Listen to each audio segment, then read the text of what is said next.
بشيخنا الكميل هو أبو فتح العارفين محمد عثمان إسحاقي وله غفران الله.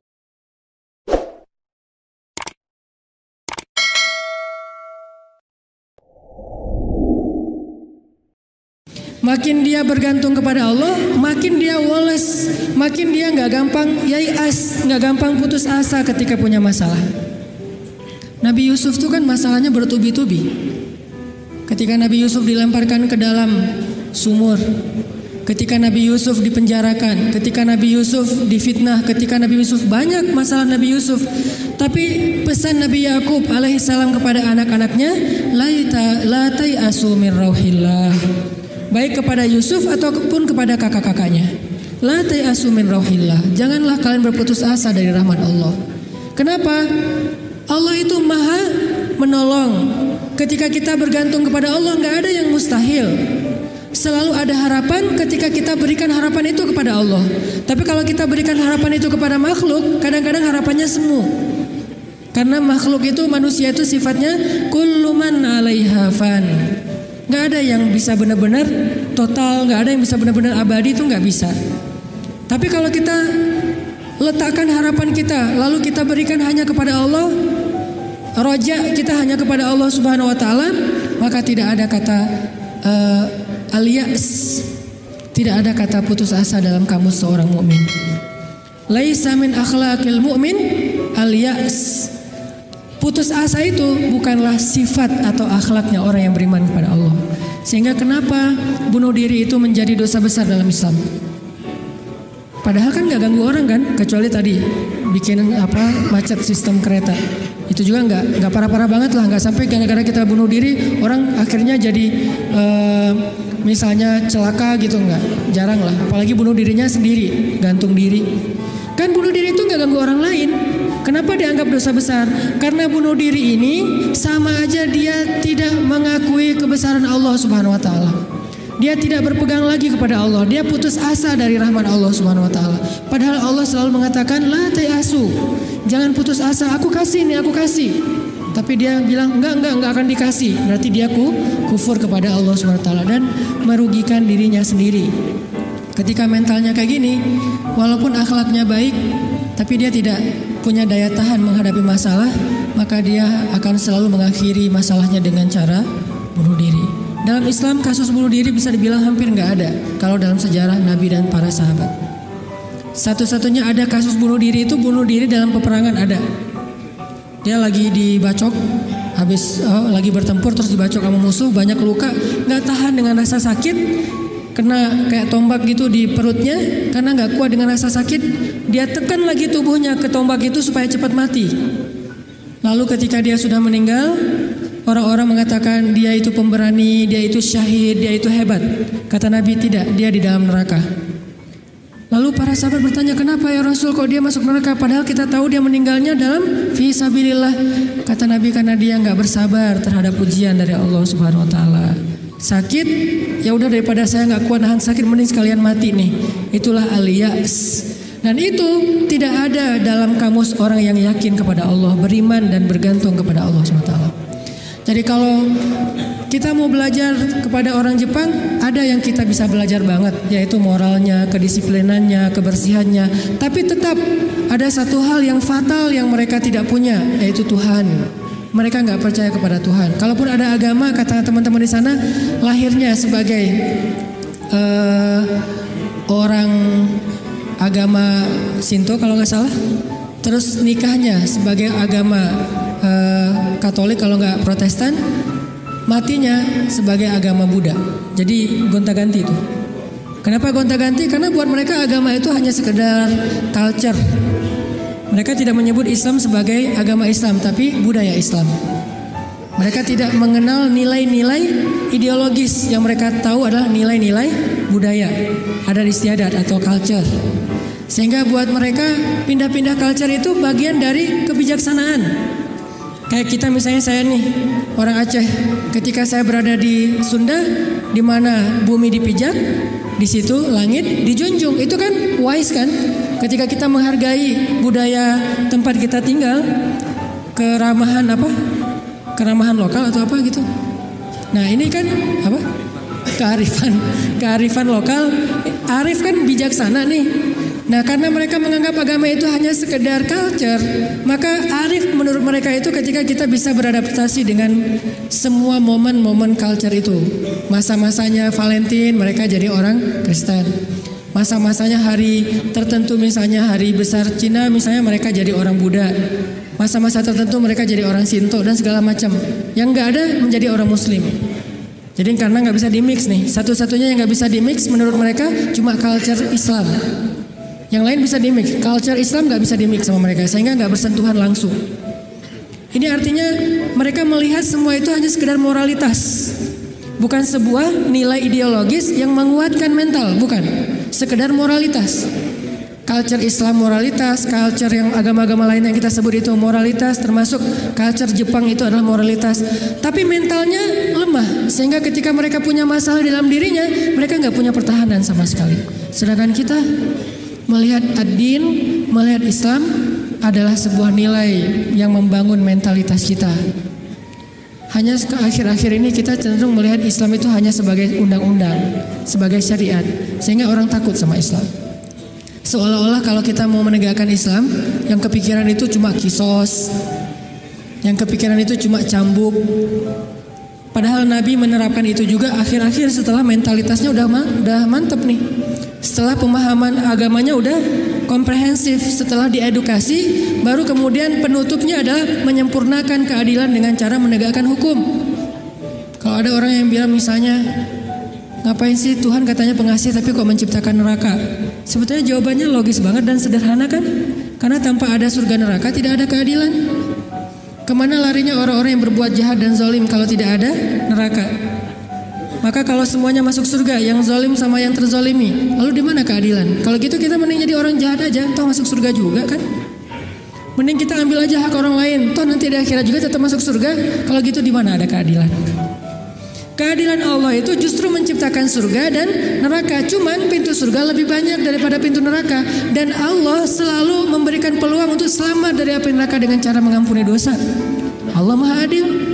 Allah gak mengatakan kalau udah cap neraka udah gak akan lagi berubah. Enggak. Kalau kamu buat dosa sekali gak akan diampuni, pasti masuk neraka. Enggak. Disitulah Maha Rahman. Selain Allah adil, Allah juga Rahim, Rahman, Rauf, apalagi banyak sifat-sifat Halim. Allah menciptakan keadilan dengan adanya surga, adanya neraka. Tetapi Allah selain adil, Allah juga Maha Pengasih. Dengan apa? Kalau ada yang berbuat dosa, nggak langsung dihukum sama Allah. Kita sering buat dosa, emangnya langsung dihukum? Enggak. Kadang-kadang memang Allah langsung negur, tapi bukan hukuman. Karena kalau dihukum harusnya lebih dari itu. Kalau ditegur, karena kadang-kadang kita nggak sadar dengan cara-cara yang baik. Allah kasih sedikit, ada cemeti sedikit, biar kita dicambuk sedikit, ditoel dikit ya. Biar kita sadar. Supaya apa? Biar kita sadar. Biar dengan kesadaran itu kita menjadi lebih baik, lebih bermanfaat, lebih berkualitas hidupnya. Allah nggak langsung menghukum kita. Kalau Allah mau menghukum kita dengan dosa kita, kayaknya kita nggak ada yang berada di sini sekarang nih. Udah celaka dari dulu-dulu juga. Sekali kita minum, sekali kita narkoba, sekali kita berzina, sekali kita membunuh, sekali kita mengambil hak orang lain, udah langsung celaka. Kenapa masih bisa hidup? Kenapa masih bisa berada di masjid? Dan ini keistimewaan yang Allah kasih kepada kita.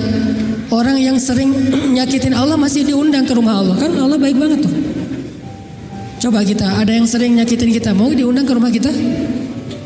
Di telepon aja kita reject terus, kalau perlu di blok, nggak bisa nelpon lagi, unfollow segala macam, left group. Allah kita sakitin berkali-kali, kita cuekin, kita selingkuhin dalam bahasa kita mah ya. Gimana selingkuhin? Selingkuhin akidah.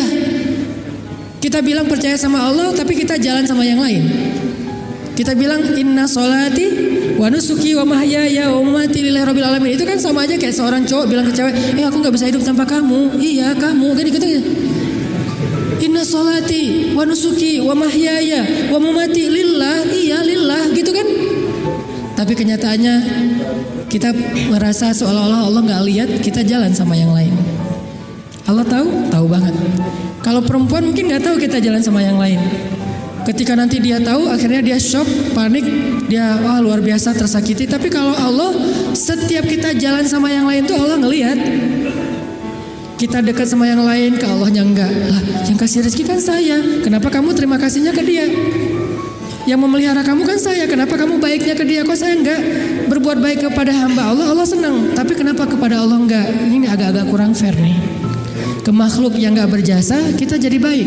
Ke Allah yang maha berjasa, kita cuek. Malah kita menuduh Allah dengan tuduhan-tuduhan yang enggak pantas. Ngerasa Allah enggak penting dalam hidup kita. Kalau Allah nggak sabar, makanya Allah itu sabur. Apa arti sabur? Sabar banget. Allah itu sami. Apa arti sami? Dengar curhat banget lah. Kita pasti nggak kuat dengar curhat teman-teman kita. Bayangin kalau yang curhat ke kita itu ada puluhan orang, kan stres juga tuh setiap hari. Allah dicurhatin miliaran orang setiap hari, coba. Bukan miliaran orang, miliaran makhluk, semuanya curhat kepada Allah. Yas'aluhu man fis samawati wal ard. Semua yang ada di langit dan di bumi curhat kepada Allah. Tapi Allah mendengar semua curhat mereka seolah-olah mereka itu cuma satu orang doang gitu. Dan baru pertama kali curhat, akhirnya Allah mendengarnya tuh sami'un. Betah banget ngedengerin curhatnya. Betah banget Allah dengar curhat kita, nggak pernah. Kan kamu udah kemarin curhat, giliran atau dengan yang lain? Enggak kan? Kita berdoa setiap hari, kan udah kemarin giliran. Soalnya yang berdoa itu banyak loh. Kita di DM aja, di Japri aja kadang-kadang bete juga nih kalau udah dijawab sekali terus nanya lagi karena banyak banget yang bertanya. Kan agak capek tuh makhluk. Makanya kita nggak disebut sami'un, tapi kita sami'un. Allah sami'un, kita sami'un. Apa bedanya? Kalau sami'un senang mendengar, tapi tetap ada batasnya. Kalau sami'un pendengar banget, betah banget ngedengerin, gak ada batasnya, gak pernah Allah capek mendengar curhat kita. Lagian kadang-kadang kita yang dicurhatin ke Allah itu masalahnya itu juga belum selesai. Allah gak pernah bilang belum selesai juga masalah yang kemarin, gak pernah Allah ngomong gitu. Kayak berlarut-larut kamu teh masalah gak beres-beres, Allah gak pernah ngomong kayak gitu kan. Tetap aja hambaku ada apa, Allah mendengar. Dan bukan cuma mendengar, Allah yang ngedatangin kita ke langit dunia setiap sepertiga malam. Terus Allah bertanya, hal min dhi hajah, ada nggak di antara hambaku yang butuh sesuatu? Sini. Hal min taib, adakah di antara hambaku yang pengen taubat? Sini aku terima taubatnya. Hal min mustaghfir, adakah di antara hambaku yang pengen minta ampun? Sini aku ampuni dosanya. Allah datangin kita, Allah nawarin jasa kepada kita, masih kita bilang juga Allah nggak berjasa dalam hidup kita. Masih kita bilang kita nggak butuh Allah Subhanahu Wa Taala. Fa bi ayyi ala'i rabbikuma tukadziban. Jadi teman-teman, ada orang kadang dalam kehidupan kita itu berjasa banget sampai kita nggak bisa ngelupain dia.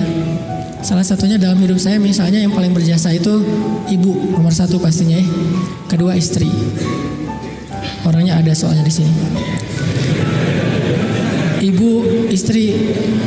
Kalau selain keluarga, oke, itu keluarga. Selain keluarga, siapa yang paling berjasa? Dalam hidup saya itu salah satu yang cukup banyak ngebantu saya itu adalah salah satunya nih. Ada saudara saya, Ustadz Muhtarom namanya, dosen Unpad, tinggal di Antapani. Beliau yang pertama banget nampung saya ketika saya baru hijrah ke Bandung. Ketika saya nggak tahu tinggal di mana, nggak punya rumah kontrakan, ngontrak juga nggak bisa. Beliau nampung saya tinggal di rumah beliau beberapa lama di Antapani. Beliau kenalin saya dengan ibu-ibu Masjid Salim. Nih dari Mesir nih, mau nggak dengerin ceramahnya? Enak loh. Padahal saya juga masih bingung ceramahnya gimana ya. Nggak pernah ceramah. Sekali-kali ceramah yang kebalik kan Allah Shallallahu Alaihi Wasallam, Rasulullah Subhanahu Wa Taala. Sekali-kalinya ceramah kebalik saking nervousnya. Disuruh ceramah sama Ustadz Muhtaram, ini ceramah.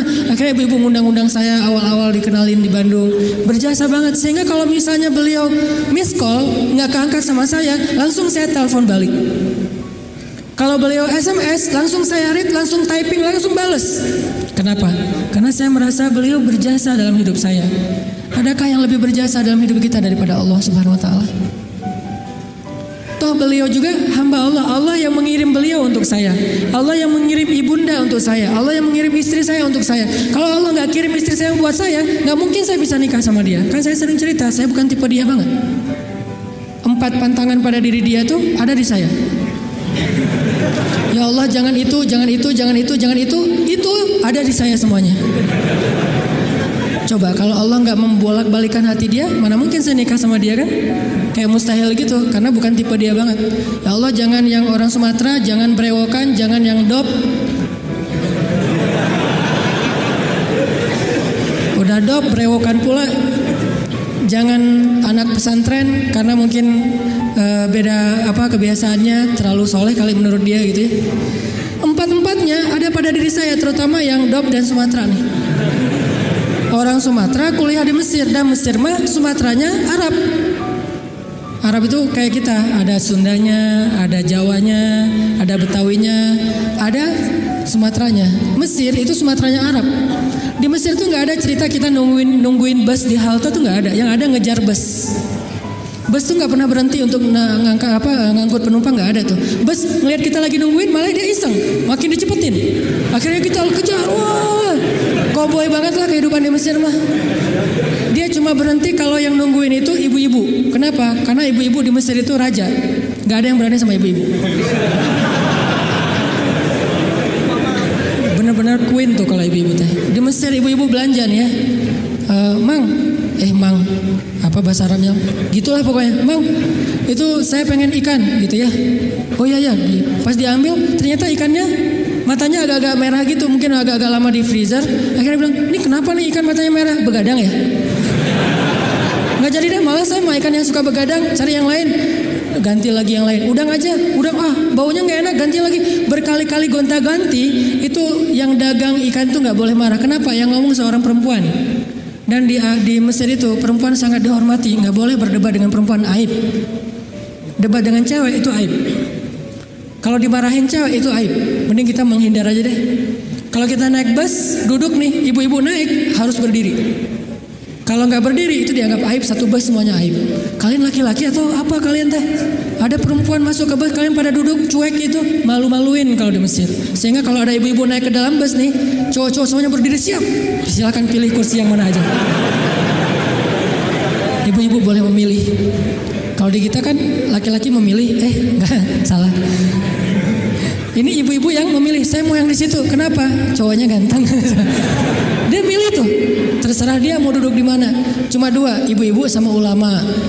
Kalau ada ulama Al-Azhar, karena ulama Al-Azhar, dosen-dosen saya di Al-Azhar itu nggak punya mobil pribadi. Mereka hidupnya sederhana. Gajinya gede sih, tapi asal gajian langsung ngasih beasiswa kepada mahasiswa yang kurang mampu. Kalau udah gajian tuh saya ngerasain sendiri nih. Dia gajian ngambil di admin ya. Karena dulu nggak ada transferan. Mesir itu agak-agak terlalu ya gitulah, manual ya, nggak ada transfer. Satu-satunya komputer di ruang admin tuh dipakai main kartu. Karena dia nggak ngerti sistem komputerisasi akun kayak gitu tuh, akuntan tuh nggak ngerti dia tuh. Tahu satu-satunya komputer dipakai main kartu. Pas kita lagi ngantri, Om kita lagi ngantri nih, ntar tunggu dulu nih, dikit lagi nih belum beres nih, gitu coba. Tapi menghargai banget kepada orang tua, ulama, ibu-ibu. Nah, ada dosen saya ngambil gajinya kurang lebih sekitar 2.000 pound. 1 pound itu dulu sekitar 3.000 rupiah, lumayan lah ya, hampir 10 juta gajinya. Dia ngambil gaji sekitar 10 juta, langsung datangin mahasiswa yang kita lagi nongkrong di depan kelas, di depan kampus, ditangin, ya abnai, panggilnya lembut, anak-anak, kata dosen teh. Kalian udah beli buku kuliah belum? Kita senyum-senyum, padahal udah, tapi senyum-senyum aja. Mau bilang udah, jujur. Mau bilang enggak boleh dusta ya. Senyum-senyum aja. Oh ya udah nih, beli buku, alhamdulillah. Akhirnya kita beli buku, cuman bukan buku kuliah, buku tambahan gitu, kayak buku sejarah, buku apa. Alhamdulillah, dia ngasih dari 10 juta, 5 juta itu buat anak-anak. Dan itu kebiasaan di sana tuh dosen-dosennya. Makanya karena hidupnya kayak gitu, sederhana, nggak punya kendaraan. Dosen kalau mau ke kampus bareng dengan kita pagi-pagi tuh naik bus. Cuman kalau kita ngejar, kalau bus supirnya nggak berani disuruh dosen Al-Azhar ngejar bus kan nggak mungkin ya. Kalau ngelihat itu ada penampilan dosen, langsung busnya berhenti. Begitu dosennya naik langsung jalan tuh, nggak peduli kita lagi di tangga kayak di apa, nggak peduli deh. Kan dosen dulu yang naik nih. Prof silakan. Dosennya naik, baru dosennya di atas, kita masih bergelantungan tuh, bus langsung jalan tuh. Sampai ada beberapa mahasiswa Malaysia karena nggak terbiasa, mungkin mereka kan biasanya naik taksi nih, karena beasiswa dari kampus, dari kerajaannya gede. Kalau kita kan beasiswanya dari Al-Azhar. Mesir itu negara miskin tapi ngasih beasiswa puluhan ribu mahasiswa asing. Negaranya miskin tapi bisa ngasih beasiswa, luar biasa. Nah Malaysia nggak dikasih. Negara yang tidak dikasih beasiswa di Asia itu Malaysia dan Brunei, karena dianggap udah sejahtera. Akhirnya mereka terbiasa naik taksi nih. Begitu mahasiswa Malaysia sekali naik bus, nggak terbiasa naik bus ala-ala Mesir gitu, turunnya membelakangi arah jalannya bus. Kebayang kan? Melundung gitu kan? Kita mahasiswa Indonesia ketawa-ketawa aja, wah lucu. Kalau kita kan udah biasa koboi ya, kejar bus, terus turunnya sambil lari. Kadang-kadang kalau bawa barang itu barangnya dilempar dulu ke dalam bus, langsung dikejar naik gitu. Udah biasa lah kayak gitu-gitu di Mesir. Tadi cerita apa tadi teh? Hubungannya? Ya gitulah, nggak ada hubungannya. Pokoknya balik lagi ke tema ya. Intinya ketahanan hati kita itu ketika kita dekat kepada Allah Subhanahu wa taala. Jadi nggak ada ceritanya dalam kamu seorang mukmin ada masalah, baper, udah gitu bunuh diri, nggak ada. Tergantung tawakal kita kepada Allah. Coba rasain ketika kita lagi ngerasa enak nih hubungannya sama Allah, sama ketika kita lagi jauh dari Allah, terus dua-duanya dikasih masalah, mana yang lebih nyaman buat kita? Kalau kita pas lagi dapat masalah, pas lagi dekat sama Allah, itu akan bertahan banget. Saya pernah ngerasain itu. Saya karena kan sering ditolak ya ceritanya ya, curhatlah dikit lah ya.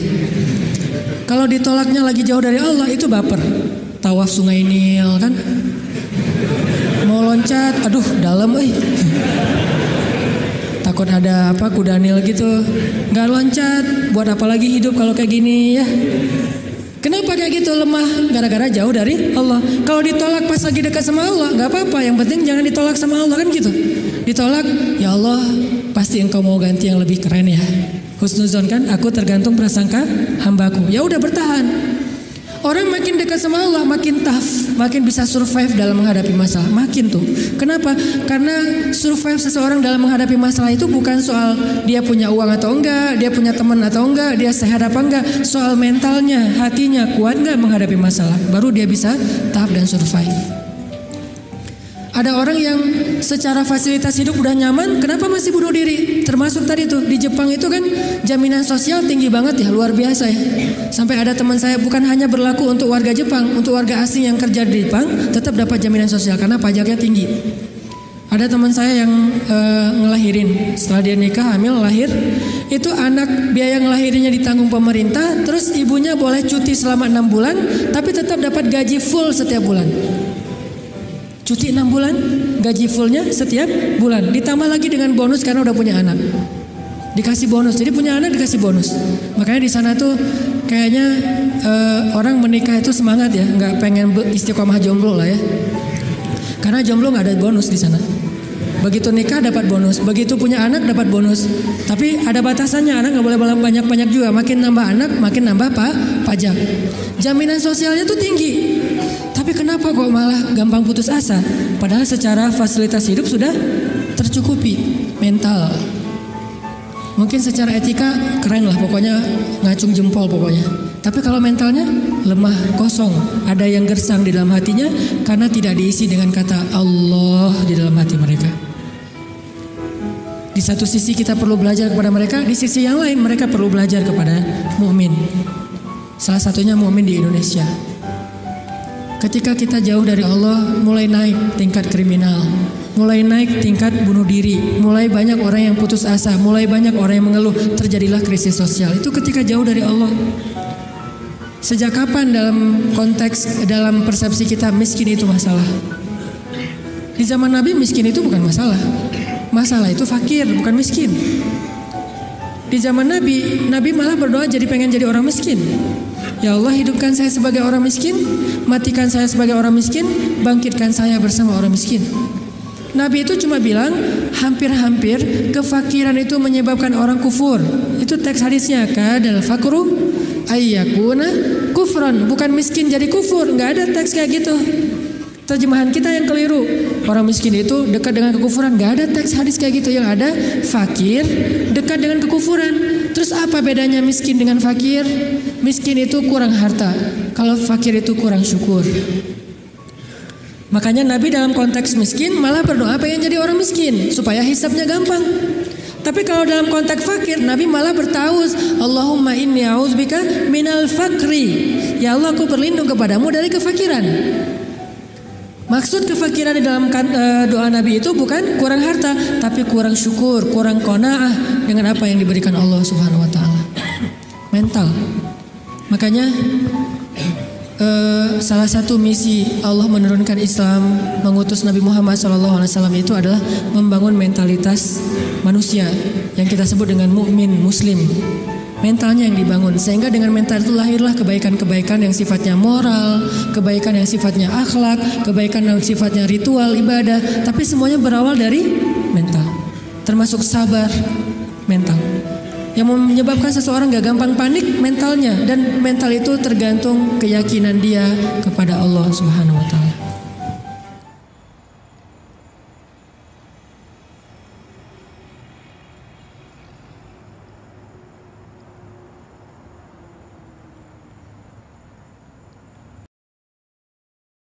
Inilah 5 fakta menarik dari Ustadz Hanan Attaqi. 1.